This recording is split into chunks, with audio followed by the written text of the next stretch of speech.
Good evening students. आज अपन अपना एक चैप्टर है सीड्स, छोटा सा एक टॉपिक है, इसको कंप्लीट करेंगे। इसमें से 12th के अंदर, 11th के अंदर या जेड के अंदर, आईसीआर के अंदर क्वेश्चन पूछे जाते हैं कि सीड क्या होता है, इसके कुछ करेक्टर्स, कुछ सीड से संबंधित कुछ इंस्टीट्यूट हैं, तो उनके बारे में अपन बात करेंगे।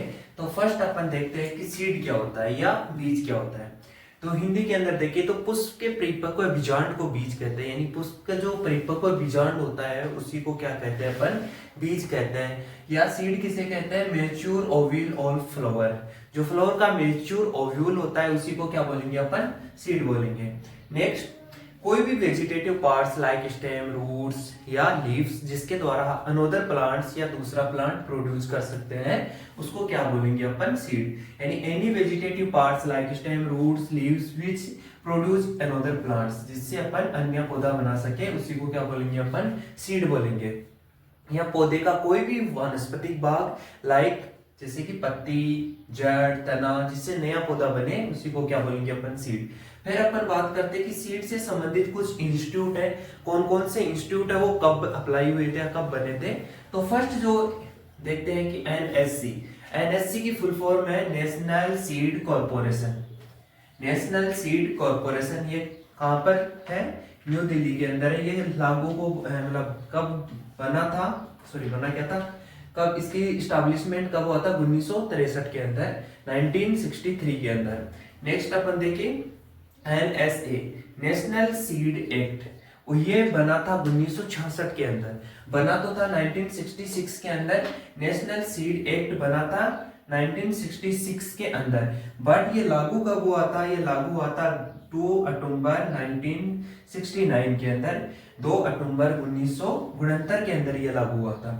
नेशनल सीड एक्ट बना कब था, 1966 के अंदर, लागू कब हुआ, 1969 के अंदर। नेक्स्ट देखते हैं अपन कि राजस्थान स्टेट सीड जो एक्ट है ये कब बना था, ये बना था 1978 के अंदर, 1978 के अंदर।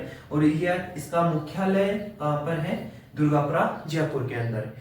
ये सारे इंस्टीट्यूट है, इसका स्क्रीनशॉट ले लो। इसके बाद अपन बात करते हैं इसके कुछ करेक्टर्स, सीड के करेक्टर्स। अब देखो अपन बात करते हैं करेक्टरिस्टिक्स ऑफ सीड। जो अपने इम्प्रूव्ड सीड होते हैं इसके क्या क्या करेक्टरिस्टिक्स होनी चाहिए कि अपन उसको सीड या इम्प्रूव्ड सीड बोलेंगे। तो फर्स्ट है जेनेटिक प्योरिटी, यानी जो अपन सीड सोइंग के काम ले रहे हैं उसकी जेनेटिक प्योरिटी 100% होनी चाहिए। यानी वो सीड जो अपन सोइंग के लिए काम में ले रहे हैं उसमें कोई मतलब अदर उसी वेराइटी मतलब सॉरी डिफरेंट वेराइटी का सीड नहीं होना चाहिए, उसकी जेनेटिक प्योरिटी 100% होनी चाहिए। इसके बाद फिजिकल प्योरिटी। फिजिकल प्योरिटी जैसे अपन सीड लिए वीट का, तो वीट के सीड में जैसे कि कोई स्टोन आ गया, पत्थर आ गया, कंकड़ पत्थर के टुकड़े, सोइल के कुछ पार्टिकल्स, ऐसी कोई भी चीज नहीं होनी चाहिए। यानी फिजिकल प्योरिटी भी 99% तो होनी चाहिए। नेक्स्ट अपन बात करते हैं रियल वैल्यू, यानी इसको हिंदी में बोलते हैं वास्तविक उपयोगिता। तो रियल वैल्यू निकालने के लिए अपना एक फॉर्मूला है कि germination percentage into physical purity upon 100।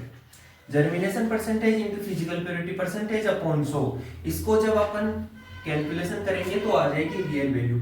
तो रियल वैल्यू का मान जो होता है 75% से लेस नहीं होना चाहिए, यानी 75% से कम नहीं होना चाहिए रियल वैल्यू का मान। उन्हीं सीड्स को अपन इंप्रूव्ड सीड बोलेंगे। अगर इससे कम हुआ तो उसको इंप्रूव्ड सीड नहीं बोलेंगे। इसके लिए जर्मिनेशन परसेंटेज कैलकुलेशन करते हैं, फिजिकल प्योरिटी कैलकुलेशन करते हैं, दोनों को मल्टीप्लाई करके 100 से डिवाइड कर दो तो क्या आ जाएगी, रियल वैल्यू। रियल वैल्यू का मान जो भी बढ़िया सीड होते हैं उनका 75% से कम नहीं होना चाहिए। नेक्स्ट देखो जर्मिनेशन परसेंटेज। जर्मिनेशन परसेंटेज निकालने के लिए कैसे निकालेंगे कि जो जर्मिनेशन परसेंटेज होता है वो जो बढ़िया सीड होगा उसका ज्यादा होना चाहिए। कैसे निकालते हैं, ऊपर तो लिखते हैं अपन अंकुरित बीज यानी जर्मिनेट सीड, और नीचे लिखते हैं अपन जो टोटल सीड की सोइंग की थी, टोटल सीड इनटू 100। इससे क्या निकल जाएगा अपना, जर्मिनेशन परसेंटेज निकल जाएगा। यानी germinated seed upon total seed into 100। या ऐसे भी कर सकते हैं कि जो सैंपल लिया था, टोटल जो सीड सैंपल था उसमें से कितने सीड जर्मिनेट हुए इनटू 100, उससे निकल जाएगा जर्मिनेशन परसेंटेज। जैसे एक सैंपल में अपन ने 100 बीज लिए उनमें से 80 जो सीड है वो जर्मिनेट हुए, तो अपन 80 सीड जर्मिनेट हुए, जर्मिनेटेड सीड कितने 80, टोटल सीड कितने 100 इंटू 100, तो डबल जीरो से डबल जीरो कट गया, तो कितना 80% इसकी जर्मिनेशन परसेंटेज आ गई। नेक्स्ट होती है सीड वाइबिलिटी। सीड वाइबिलिटी या जो सीड होती है, बीज होता है, उसकी जीवन क्षमता, जीवन क्षमता। तो सीड वाइबिलिटी या बीज की जीवन क्षमता, यानी बीज होता है वो वाइबल होना चाहिए। वाइबल मतलब जब इसको ग्रो करेंगे तो उगना चाहिए। ऐसे कुछ सीड होते हैं जो मतलब स्टोरेज के दौरान नष्ट हो जाते हैं या डिस्ट्रॉय हो जाते हैं, तो उनमें वाइबिलिटी नहीं पाई जाती, यानी वो सीड वाइबल नहीं होते हैं। तो इन कैसे पता करें कि सीड वाइबल है या नहीं है?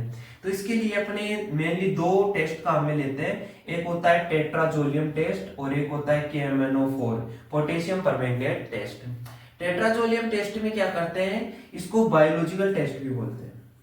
अदर नेम क्या है टेट्राजोलियम टेस्ट का? Biological test. इसमें क्या करते हैं कि इसमें टेट्राजोलियम क्लोराइड या ब्रोमाइड, दो केमिकल्स लेते हैं, टेट्राजोलियम क्लोराइड या ब्रोमाइड। इन दो मतलब जो केमिकल्स होते हैं, इससे यह टेट्राजोलियम टेस्ट करते हैं। इसमें क्या करते हैं, या तो टेट्राजोलियम क्लोराइड या ब्रोमाइड के सॉल्यूशन में जो अपने सीड जो सोइंग के लिए यूज ले रहे हैं उनको डिप कर देते हैं। अगर डिप करने के बाद जो वाइबल सीड होगा, यानी ऐसे सीड होंगे जो उग सकते हैं या ग्रो हो सकते हैं, उनका जो कलर होगा वो रेड या लाइट पिंक में हो जाएगा, या तो लाल या हल्का गुलाबी हो जाएगा।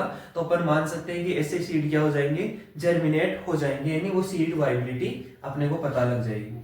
और KMnO4 में क्या करते हैं, इसमें पोटेशियम परमैंगनेट यूज लेते हैं, जिसमें सीड का कलर चेंज हो जाएगा तो वो उग जाएंगे। अगर जिस सीड का कलर चेंज नहीं होगा मतलब वो क्या है, वाइबल नहीं है। इसके बाद अपन बात करते हैं मॉइस्चर, मॉइस्चर परसेंटेज। दो जो सीड होते हैं मतलब जो अपन सोइंग के लिए काम में लेते हैं, उस सीड में मॉइस्चर की मात्रा कितनी होनी चाहिए, तो वो 12% से कम होनी चाहिए, 12% या 12% होनी चाहिए, है ना। नेक्स्ट देखो डिजीज फ्री, जो अपन नेक्स्ट कैरेक्टर है किसका, सीड का, जो अपने इंप्रूव्ड सीड है उसका, कि वो डिजीज फ्री होना चाहिए।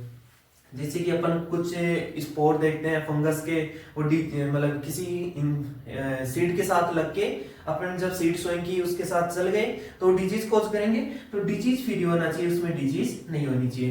ये कुछ इसके कैरेक्टर थे। Genetic purity, physical purity, physical रूप से प्योर होना चाहिए, कोई स्टोन कंकड़ पत्थर नहीं होना चाहिए, अदर क्रॉप का सीड नहीं होना चाहिए।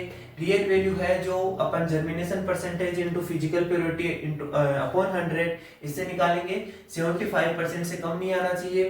जर्मिनेशन परसेंटेज कैसे निकालेंगे, germinate seed upon total seed into 100, तो इससे जर्मिनेशन परसेंटेज निकल जाएगा, ये भी ज्यादा होनी चाहिए। नेक्स्ट है सीड वाइबिलिटी, सीड वाइबल होनी चाहिए, यानी उगने वाले होने चाहिए। कुछ सीड क्या होता है, डाई हो जाते हैं मतलब मर जाते हैं, तो कौन से मेथड से पता लगा सकते हैं अपन, एक टेट्राजोलियम टेस्ट जिसको बायोलॉजिकल टेस्ट भी बोलते हैं। इसमें वाइबल सीड का कलर चेंज हो जाएगा रेड टू लाइट पिंक में, इसमें टेट्राजोलियम क्लोराइड या ब्रोमाइड का सॉल्यूशन यूज लेते हैं। नेक्स्ट है पोटेशियम परमैंगनेट टेस्ट, जिसमें भी कलर क्या हो जाता है, जो अपने सीड होते हैं वाइबल उनका चेंज हो जाता है। नेक्स्ट है मॉइस्चर, मॉइस्चर 12% से कम होना चाहिए। इसमें अलग अलग है, ऑयल सीड के लिए 7 से 8%, लेग्यूम के लिए 8 से 10% और सीरियल के लिए 10 से 12%। ऐसे इसमें मॉइस्चर है कि ऑयल सीड में कितना होना चाहिए, लेग्यूम में कितना होना चाहिए और सीरियल में कितना होना चाहिए, लेकिन 12% से कम होना चाहिए। अगर ज्यादा होगा तो क्या होगा, अपने सीड स्टोरेज के दौरान खराब हो जाएंगे, इंसेक्ट पेस्ट का अटैक ज्यादा हो जाएगा। नेक्स्ट है डिजीज फ्री, यानी जो अपने जितने भी सीड हैं जो अपन यूज ले रहे हैं वो डिजीज से फ्री होने चाहिए। अब देखो अपन देखेंगे क्लासिफिकेशन ऑफ सीड, सीड के क्लासिफिकेशन मतलब कितने ये प्रोडक्शन के आधार पे है, यानी सबसे पहले कौन सा सीड बनता है। जैसे अपने प्लांट ब्रीडर बनाते हैं तो सबसे पहले कौन सा सीड बनाते हैं, तो उसकी कैटेगरी है। वैसे नॉर्मली 4 कैटेगरी में 4 कैटेगरी में डिवाइड किया गया है, लेकिन एक 5th कैटेगरी रजिस्टर्ड सीड भी है, जो अपने इंडिया के अंदर ज्यादा कल्टीवेशन नहीं होता या अपने यहाँ पर प्रचलन में नहीं है। फर्स्ट जो सीड बनाया जाता है प्लांट ब्रीडर के द्वारा, वो बनाया जाता है न्यूक्लियस सीड। कौन सा सीड, न्यूक्लियस सीड, जिसको अपन हिंदी के अंदर बोलते हैं मूल केंद्रक बीज। सबसे पहले जो कैटेगरी आती है वो होती है मूल केंद्रक बीज या न्यूक्लियस सीड, जो किसके द्वारा बनाया जाता है, प्लांट ब्रीडर के द्वारा बनाया जाता है। जो फर्स्ट टाइम जो प्लांट ब्रीडर द्वारा जो सीड प्रोडक्शन किया जाता है वो न्यूक्लियस सीड का किया जाता है। ये अमाउंट में बहुत कम होते हैं, और जो इसका पॉलीथीन होता है, जो इसका बैग होता है, उस पे कोई भी रंग का टैग नहीं लगा होता है। तो इस वाले सीड पे कोई भी टैग नहीं लगा होता है। नेक्स्ट बात करें कि इसकी जो फिजिकल प्योरिटी है वो 100% होती है। इसके अलावा इसकी जेनेटिक प्योरिटी भी कितनी होती है, 100% होती है। नेक्स्ट देखो कि अपन न्यूक्लियस सीड प्लांट ब्रीडर के द्वारा प्रोडक्शन किया जाता है। फर्स्ट टाइम वाला सीड, यानी फर्स्ट टाइम इसी सीड को बनाया जाता है। इसकी जो फिजिकल प्योरिटी होती है वो 100%, जेनेटिक प्योरिटी भी 100% होती है, कोई भी टैग नहीं लगा होता है। जब इसका मल्टीप्लिकेशन किया जाता है, जब न्यूक्लियस सीड का मल्टीप्लिकेशन किया जाता है, तो अपने को सीड कौन सा मिलता है, ब्रीडर सीड मिलता है या प्रजनक बीज मिलता है। तो ब्रीडर सीड या प्रजनक बीज, इसका भी जो मतलब प्रोडक्शन किया जाता है, मल्टीप्लिकेशन किया जाता है by plant breeder. Only plant breeder द्वारा इसका क्या किया जाता है, मल्टीप्लिकेशन किया जाता है, इसका गुणन किया जाता है प्रजनक बीज का। इसकी जो जेनेटिक प्योरिटी और फिजिकल प्योरिटी है लमसम इतनी होती है 100%, है ना। लमसम ऑलमोस्ट इसकी भी जो फिजिकल प्योरिटी 100 और जेनेटिक प्योरिटी भी 100% होती है, किसकी, ब्रीडर सीड की। इसका भी प्रोडक्शन किसके द्वारा होगा, प्लांट ब्रीडर के द्वारा। लेकिन इस पे एक टैग लगा होता है, वो टैग कौन सा होता है, सुनहरे पीले कलर का, सुनहरे पीले कलर का, या इसको बोल सकते हैं golden yellow, golden yellow colour का इस पे टैग लगा होता है। नेक्स्ट बात करें कि ब्रीडर सीड से जो सीड प्रोड्यूस किए जाते हैं, ब्रीडर सीड के मल्टीप्लिकेशन से जो सीड बनाए जाते हैं, वो कौन से सीड होता है, फाउंडेशन सीड, है ना। ब्रीडर सीड से जो मतलब सीड वापस फिर बनाएंगे, इनको बो के जो सीड प्रोड्यूस होंगे उनको बोलते हैं फाउंडेशन सीड। तो फाउंडेशन सीड का जो अपन प्रोडक्शन करते हैं वो करती है सीड सर्टिफिकेशन एजेंसी। कौन करती है, सीड सर्टिफिकेशन एजेंसी, यानी इनका जो प्रोडक्शन करती है वो करती है सीड सर्टिफिकेशन एजेंसी। अब इस पे कौन सा टैग लगा होता है, तो इस पे कौन सा टैग लगा होता है, व्हाइट कलर का टैग लगा होता है। इस पे कौन से कलर का टैग लगा होता है, व्हाइट कलर का टैग लगा होता है। ब्रीडर सीड से मतलब प्रोड्यूस होते हैं, ब्रीडर सीड के मल्टीप्लिकेशन से फाउंडेशन सीड बनते हैं। इनकी जेनेटिक जो फिजिकल प्योरिटी है, सॉरी जेनेटिक प्योरिटी 99% तक होती है, और जो फिजिकल प्योरिटी होती है ये भी 99 या 98% तक इसकी भी फिजिकल और जेनेटिक प्योरिटी परसेंट मतलब होती है इतनी। नेक्स्ट देखो, जो फाउंडेशन सीड है, जब इसका मल्टीप्लिकेशन करते हैं तो अपने पास जो नेक्स्ट कैटेगरी आती है वो होती है सर्टिफाइड सीड या प्रमाणित बीज, जो अपन किसानों को बोने के लिए देते हैं। इसी को फार्मर्स को अपन स्वयं के लिए देते हैं। यह होते हैं किसानों को बोने के लिए जो दिया जाता है वो होता है सर्टिफाइड सीड, जो लास्ट कैटेगरी में आता है फाउंडेशन के बाद। इस पे जो टैग लगा होता है वो किस कलर का लगा होता है, ब्लू कलर का, नीले कलर का टैग लगा होता है। इसकी पॉलीथीन पे या इसके बैग पे नीले कलर का टैग लगा होता है, और इसकी भी जो मतलब जेनेटिक प्योरिटी 99 और जो फिजिकल प्योरिटी होती है वो 98% तक होती है। और इसका भी जो अपन प्रोडक्शन करते हैं सर्टिफाइड सीड का, वो कौन करता है,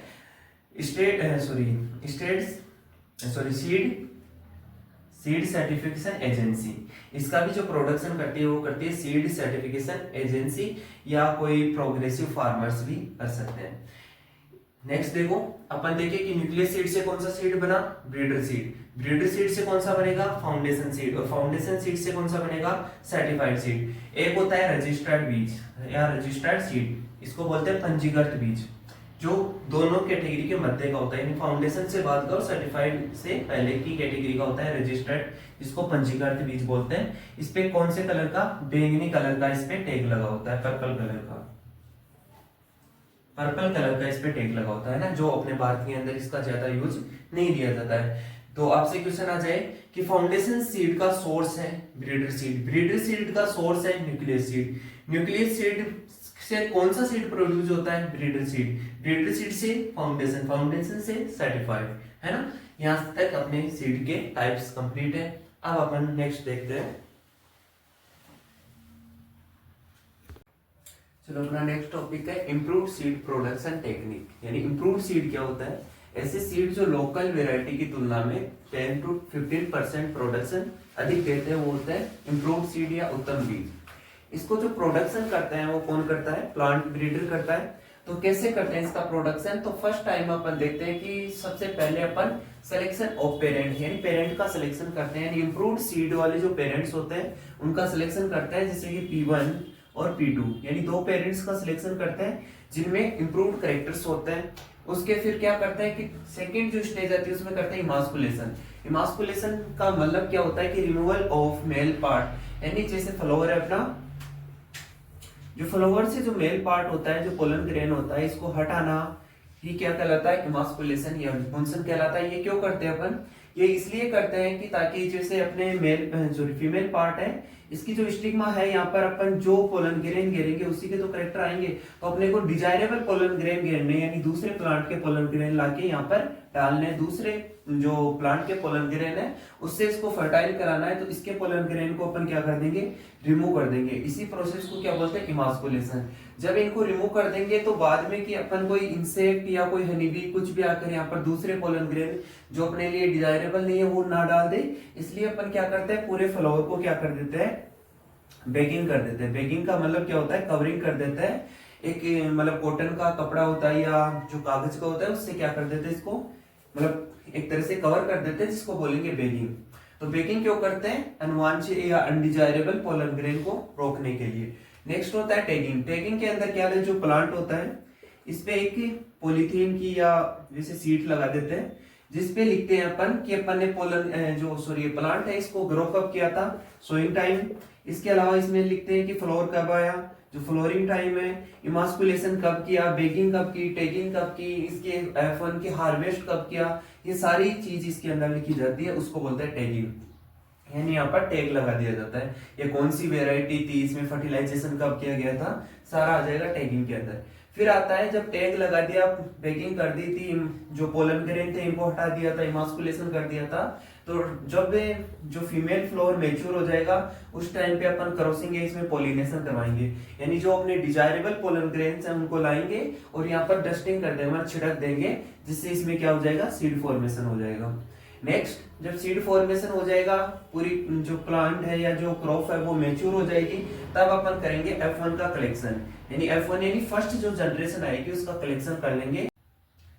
तो अपन क्रॉसिंग या पॉलिनेशन करवाने के बाद जब मेच्योर हो जाएंगे तो क्या करेंगे? अपन उस क्रॉप को हार्वेस्ट करके F1 का कलेक्शन कर लेंगे। F1 का कलेक्शन जो किया, F1 आया, उसको फार्मर्स को डिस्ट्रीब्यूशन करने के लिए उसका क्या करना पड़ेगा? पहले अपने को मल्टीप्लीकेशन करना पड़ेगा, यानी डिफरेंट फील्ड्स के अंदर उसको ग्रो करेंगे, और जब उसकी मतलब एक तरह से राइट अमाउंट हो जाएगा, यानी अमाउंट बहुत ज्यादा हो जाएगा, तो अपन फार्मर्स को क्या कर देंगे? उसको वहां से डिस्ट्रीब्यूट कर देंगे। नेक्स्ट है डिस्ट्रीब्यूशन। नेक्स्ट देखते हैं इसमें एक चीज और आती है, वो होती है आइसोलेशन डिस्टेंस। आइसोलेशन डिस्टेंस क्या होता है?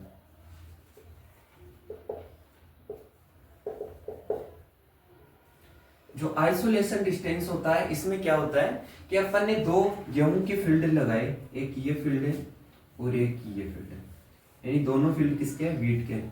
तो यहाँ पर है जैसे मान लो लॉक फर्स्ट वेराइटी है और यहाँ पर है कल्याण सोना मान लो,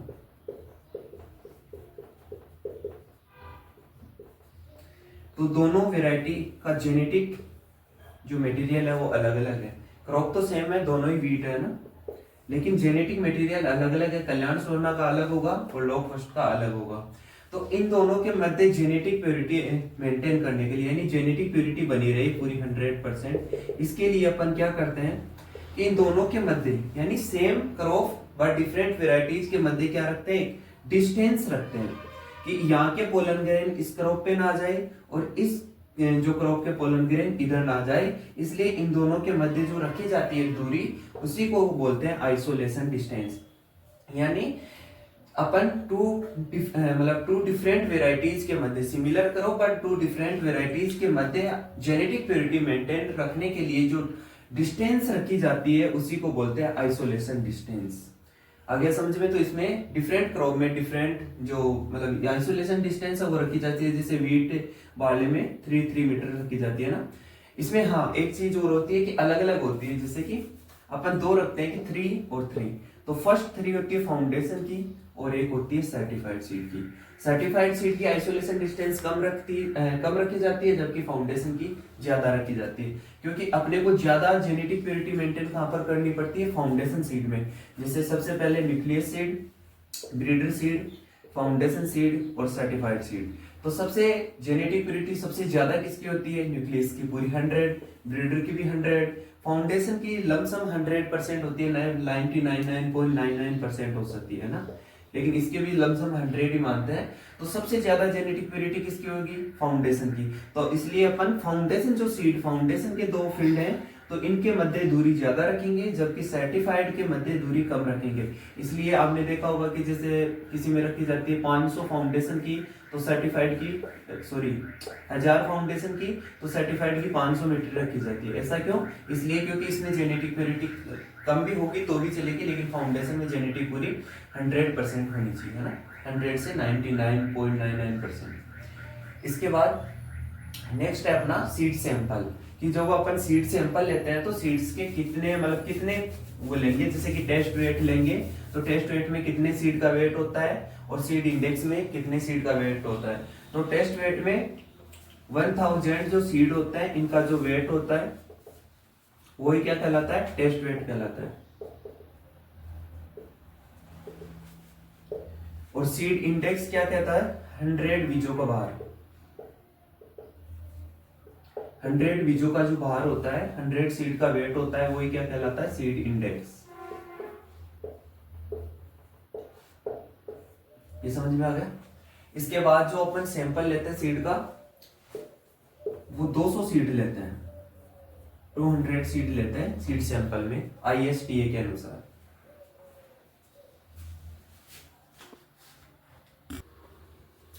आज का लेक्चर अपना यहाँ पर, आगे देखेंगे अपन कि डोरमेंसी क्या होती है, डोरमेंसी के टाइप कौन कौन से हैं, है ना। जय हिंद, जय भारत।